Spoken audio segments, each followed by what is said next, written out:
Awesome. Howdy, everybody. It is Shootin' the Breeze with Heather, and I'm excited to announce that our guest today is Josephine Blake. Now, Josephine, where do you live again? Oregon City. It's outside of Portland. Okay. The first time you said Oregon City, I was like, is that kind of a joke? But there's actually an Oregon City? Yeah, oh yeah, there's totally an Oregon City. Right in Oregon. Is it a big town, little town? It's actually the end of the wagon train. This is where people stopped. When they traveled across the whole United States, this is where they decided to put up roots. So we actually have a giant museum devoted to the end of the wagon trail that had these huge, like bigger than a house sized wagons, and they would cover them up every summer. There was like 3 wagons, huge giant wagons. Oh wow, that makes research easy. But you haven't written anything about the Oregon Trail yet, have you? I haven't, and now that I'm thinking about it, it seems like I'm a little sorely lacking there. Well, the research right down the road, that's kind of handy. Yeah. So you're kind of a new author as far as publishing under your own name. You started in 2016, I think you told me the other day. Uh-huh. How many books do you have out now? I have 6 out. Okay, and tell us a little bit about them. 2 series, right? Just 1 series, actually. It's the Brittler Sisters series. Okay. And I'm currently working on the 4th book in that one. I have the first 3 out. And then I have a couple different short stories. One of them's called The Heart of Hope.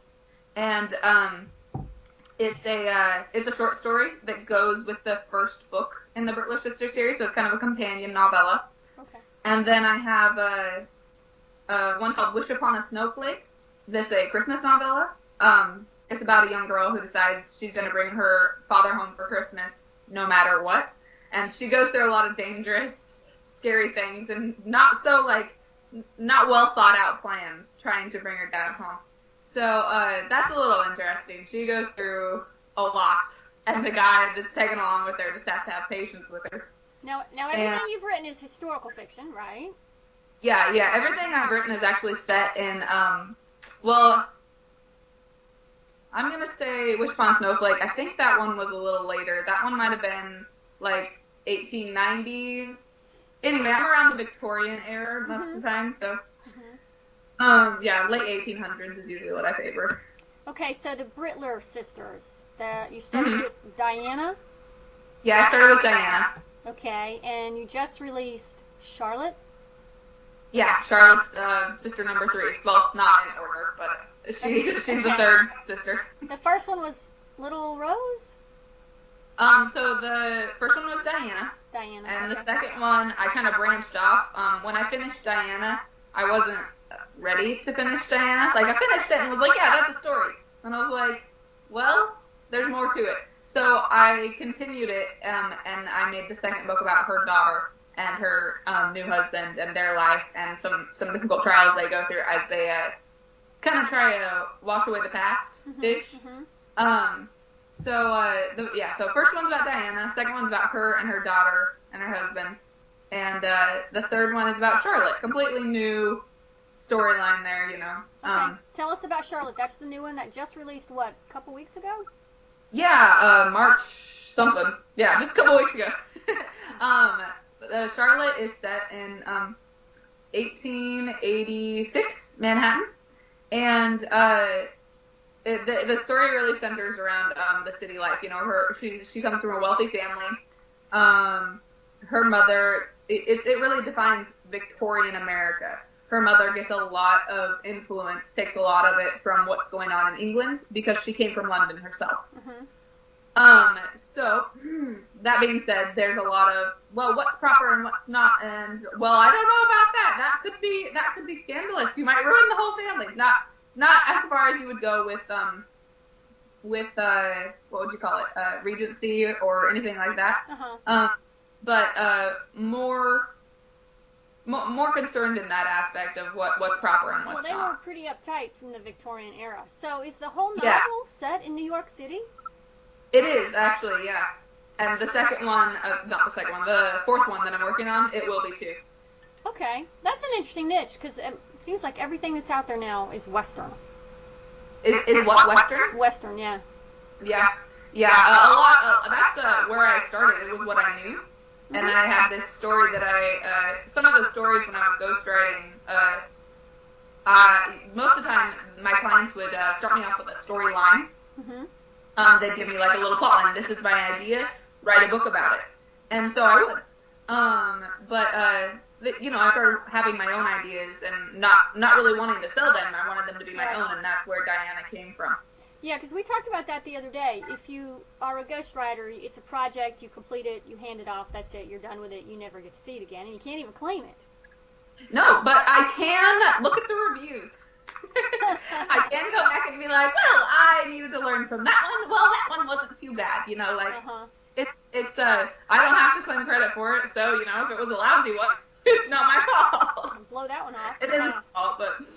How did you get started writing?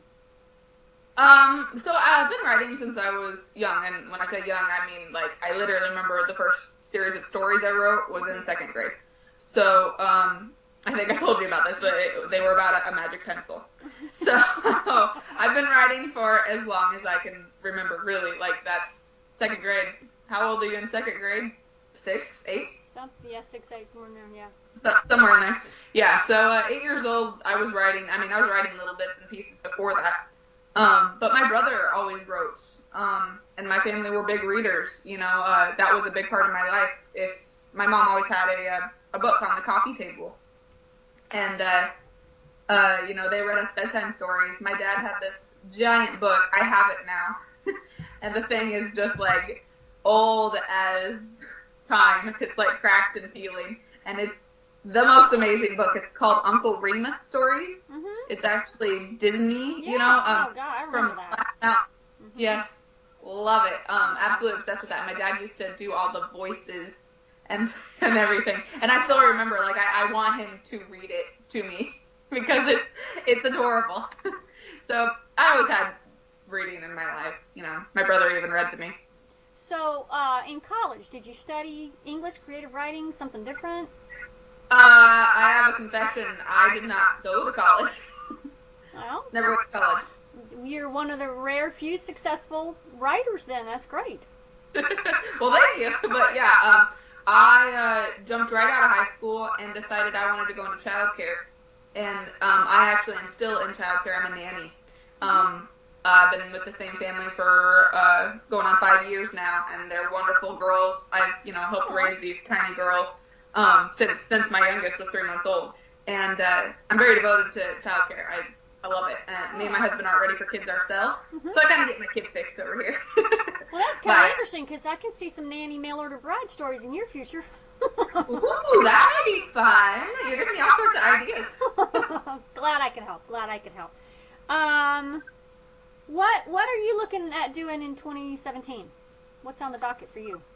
Currently I'm working on Sarah Jane, and that's the 4th story in the Brittler Sisters series. Actually, today, in fact, I just released the cover and set it up for pre-order. So that one comes out on May 1st, and I'm really happy with the cover.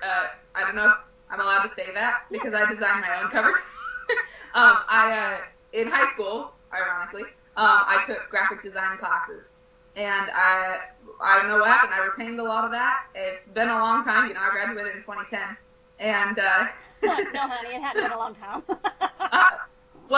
It's the fact that I retained it over a couple years. I don't know why, but I really like graphic design, so it makes me want to do my own covers. And every cover I do, I learn something new. So I think the cover for your newest one is very pretty. Oh, thank you. Have you seen it this morning? And that's on. I forgot where I saw it though. Was it on your page or Rumor Mill? Where was it? It was probably in the Rumor Mill. Okay. But when I do a cover release, I kind of, you kind of splash it all over the place. So you could have seen it anywhere. Okay. All right. All right. So I wanted to take a slightly different tack here and ask you some more personal questions because we've talked a lot about your writing. Sure. Tell me how you met your husband. So we grew up together. We've always been in the same town. Our families knew each other when we were small. Was that we've gone Oregon to church or together. someplace else?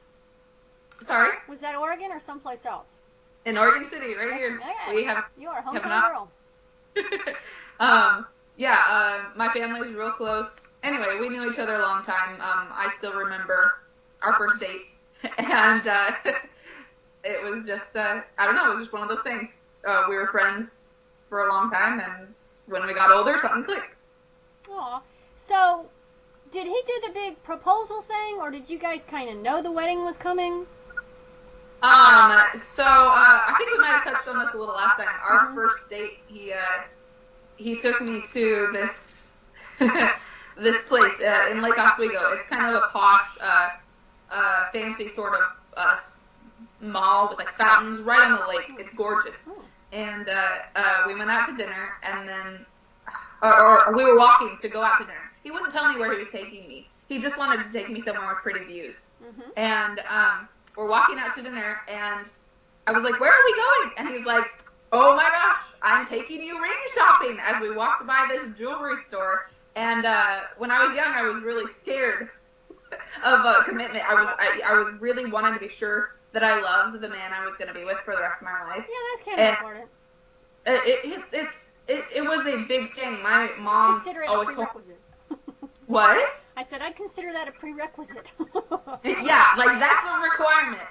But my mom always told me, you only say I love you to one man ever in your whole life. And I was like, one man. I will only love one man. So I better figure it out for sure before I decide he's the one. Anyway, thus I was a commitment phobe. My friends always used to make fun of me. You know, they had their serious boyfriends. And Dalton was really my only serious boyfriend. Anyway, I just went off on a tangent there. I'm sorry. It's okay. We walked out this jewelry store. He says, "I'm taking you ring shopping," and I panicked. I'm terrified. I was like, "No, we've only been dating a little while. I'm not ready to be ring shopping yet." Anyway, he laughed. He thought he was the funniest guy in the world. Not 6 months later, about it couldn't have been that long. 6, maybe 8 or 9 months later, he took me to that same spot. We walked past the jewelry store, and we went and sat by the river, and that's where he proposed to me. That same spot where we first joked about maybe being married. You know, it was really sweet of him. So the night that he took you ring shopping, and you said you weren't ready, you practically you ran. You didn't go in and get a ring. He was joking. Oh, he was joking. He only wanted to take me out to dinner. Like, we'd only been dating like this much. Like, he knew he wasn't taking me ring shopping. It was a joke. And we just happened to walk by a jewelry store, and he was like, "Surprise, taking you ring shopping!" And then he laughed. You know, he was kidding. But and me, I'm like, no, ring shopping. And he thought it was the funniest thing in the world. He was like, "Oh, don't worry, I'm not taking you ring shopping after, dating you for 2 months." It was a joke. Okay, you need to talk to him about his sense of humor, and I expect to see that in a book. What, his sense of humor? That whole scenario is hilarious, and what your mom said about you only say "I love you" to one man. That's a great quote. That should be in a book somewhere too. You are right. I should put that in a book somewhere. Because that resonates. Yeah, well, I still think it's true. Like, you only say "I love you" to one man. At least for me, that's how it works. I mean, I plan on loving Dalton as long as I live, so. So how long have you guys been married? So we got married in August, July. Wow, I'm worse than he is. 5 years ago, almost. You're funny. All right, I was going to ask you a couple of questions from readers. Rose Hale would like to know, if you could step into any character of any book, who would you be and why? Let's see. First off, thank you, Rose, because I love her, and she's super supportive. Yes, she is. She's awesome. Wow, baby. And let's see. If I could be any character, don't laugh, but I would probably hop into a Harry Potter novel. I kid you not. Well, there's a lot of benefits to having magic at your fingertips. I know, right? I can't stop thinking about how neat it would be. So, yes, I would, unfortunately, probably hop into a Harry Potter novel. But, I would go back in time, given a second choice. I would love to see some of this history I write about. I told Dalton I've been writing about Manhattan so much and researching everything in Manhattan, I was like, I never had any desire to go to Manhattan before this, but now I really got to see it. Like, Yeah. I want to go there one day. So I guess History we'll makes see. it come alive. I gotcha. I know what you're saying. Mm-hmm. All right, one more question. Robin Prater wants to know, how do you set time to write? Knowing how much we do, something has to give. Is there something you feel you've sacrificed to accomplish your writing? That's a good question. Honestly, no. Writing comes pretty easy to me, so I really haven't sacrificed anything for it. I would hope not. I try to get keep my house clean and be a good wife to my husband. You're the exception. What? I said you're the exception. Oh well, that's what I try to do, and I only write on my off days, or my little girls are they're in school now, and so I have like a little 3-hour period sometimes where I'll get a few chapters done, or a chapter done maybe. But I try to not let. I love writing, but I wouldn't want it to change the way I live my life. My family is still more important to me than my writing, so I try not to sacrifice things for it. Very good. The choices obviously get harder when you have kids. Yeah, definitely, and I don't have kids yet. Yeah. So enjoy your passion while you're not having to choose so much. Yeah. Okay, well, Josephine, that is great. We promised we wouldn't keep these interviews too terribly long because we know everybody's busy, but you're fascinating and we could probably talk all day. Tell people how they can get in touch with you. You can reach out through my website. It's called awordfromjosephineblake.com. And you can always reach me through there. If you even just leave a comment, you can also reach me in my email. And all my books, anything that you're interested in, it's all on Amazon. So yeah, I'm not hard to get a hold of. Facebook's a really good way to do it. Now, what's your address on Facebook? There's the Rumor Mill, which is a reader's forum. Sorry? The Rumor Mill is your reader's forum. What is your your author page name? So my Facebook author page, it's facebook.com/awordfromjojo, JOJO. And that's my page. So you can reach me through there too. Okay. I don't think I've liked that page because that doesn't sound familiar to me. Okay, alrighty. Well, Josephine, as always, a pleasure talking to you. Really appreciate it. Enjoyed the interview. Could chat with you all day. And everybody keep an eye out for Josephine's books. You will definitely enjoy them. Thank you for joining us today. Thank you very much. Bye-bye.